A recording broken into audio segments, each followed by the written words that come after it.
In this video, I'm going to talk to you about the Prevailing Wage Determination.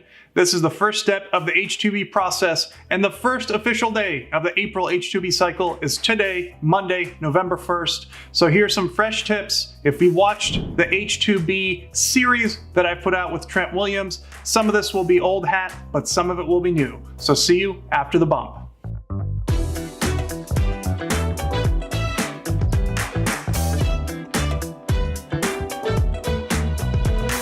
Welcome back to Law Great. My name is Damian DeNoble. This is the channel where I give you reliable information to help you make better decisions and avoid costly mistakes.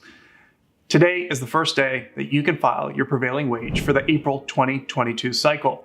Why is this important? Well, if you're filing for H-2B workers and you have a seasonal or peak load need, April 1st is the first day that those workers can come in.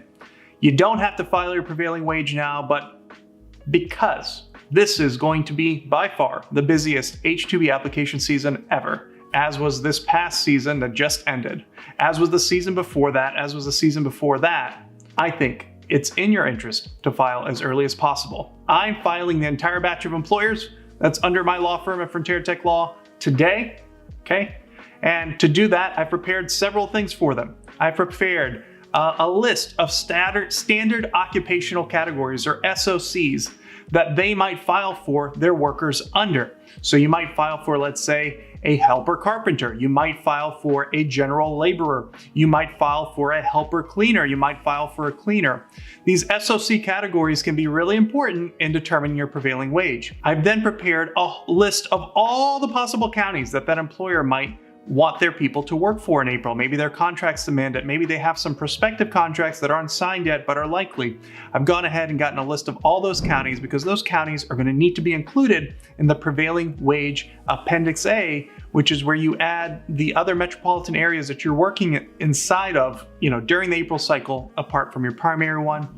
And most importantly, I've talked to the employer at this point to understand, do they need one type of worker? Do they need multiple types of workers?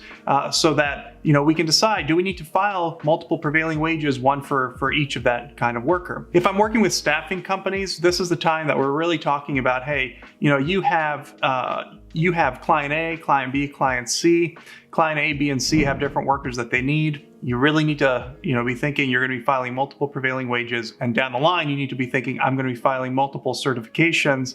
So those are all the questions that you need to be talking about now, right? The prevailing wage really is the start of it. You need to nail it to be just very successful in this process. Okay, so here's my three categories of tips. Okay, the first tip has to do with understanding what type of workers you need.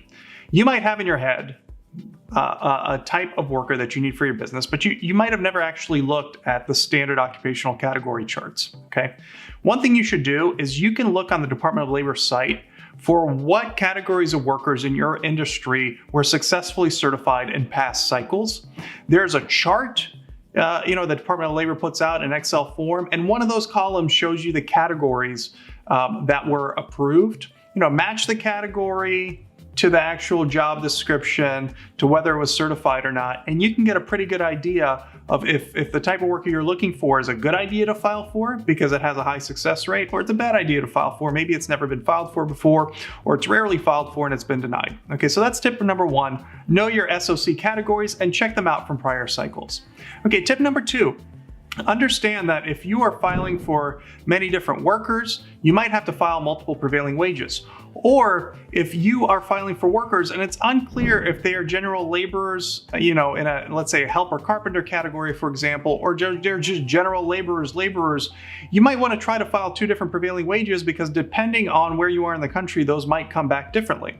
So if they're different by 30 cents per hour, well, and you have like 30 workers, well, over the course of a season, that's going to add up and save you some money, right? And then tip number three, and this is mainly something that you can take care of now. You might not be able to take care of later. You should start filing now if you're thinking about the process. I think prevailing wage officers are going to be swamped because this is the biggest cycle ever. And I've said in a past video, which our editor will put up here, where Trent and I talked about the prevailing wage, why it's going to be historically large. I've also said in a video before that, which Santiago, our editor, will pull up here, just what has contributed to the historically large nature of the cycle. So you can check all those out. But essentially, you should file now, because let's say you do make a mistake, or let's say the prevailing wage comes back at a number that's just not sustainable for your business. You want to have some time to look that over and file it again. Maybe you filed in the wrong category. Maybe you included a county that you don't need to include. And if you take that county out, maybe your prevailing wage comes back lower.